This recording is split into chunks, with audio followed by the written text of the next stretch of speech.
Indonesian legend from South Sulawesi, Princess Tandampalik. Indian Science land of Sulawesi, nestled among the towering mountains and glittering rivers, stood the kingdom of Luwu. It was ruled by a wise and just king, Datuk Maunggi, known to his people as Datuk Luwu. His reign was peaceful, his people loyal, and the land prosperous. But what made his kingdom even more revered was his daughter, Princess Tandampalik. Her beauty was the stuff of legend. Her radiant skin shimmered like the first rays of dawn, and her demeanor was as graceful as the wind over the water. Her reputation spread far and wide, even reaching the ears of the neighboring kingdom of Bone. The king of Bone, serious about this radiant princess, summoned his advisors one day. "I hear endless praise for Princess Tandampalik," said the king. "Such beauty and grace so belong in our royal family. We shall propose marriage between her and my son, the crown prince." Without delay, the king of Bone set forth with his entourage to Luwu. Upon arriving, he was received with great honor by Datuk Luwu.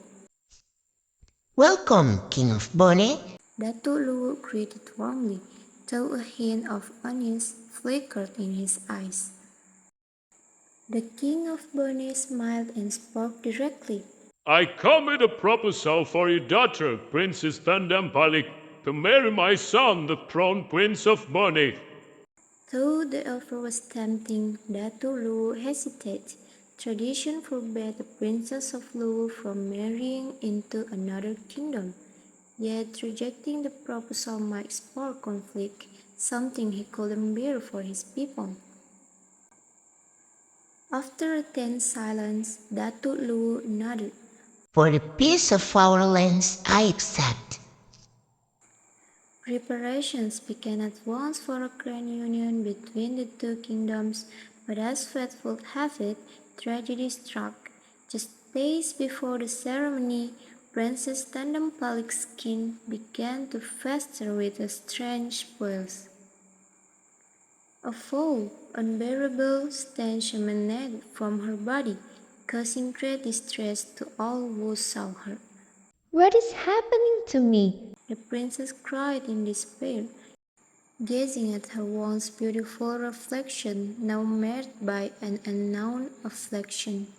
The king, heartbroken, had no choice but to send her away to the remote island of Wajo.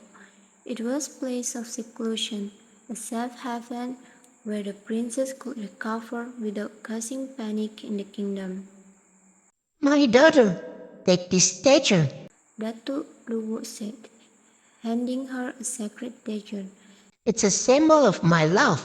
No matter what happens, you will not be forgotten."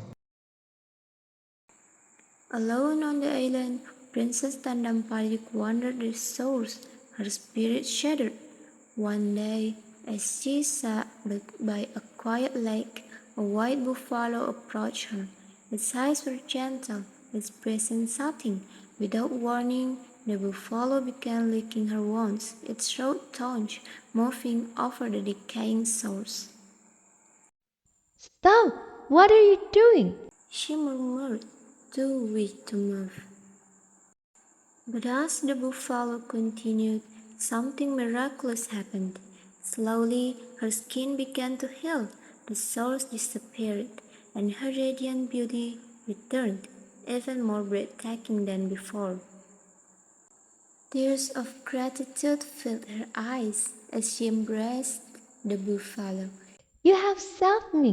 From now on, no one in my kingdom shall harm a buffalo. You are sacred." Though her physical beauty was restored, Tandampalik chose to remain on the island and unsure of her place in the world. One night, she dreamed of a handsome stranger. His features were kind yet mysterious, his presence comforting. "Who are you?" She asked him in her dream.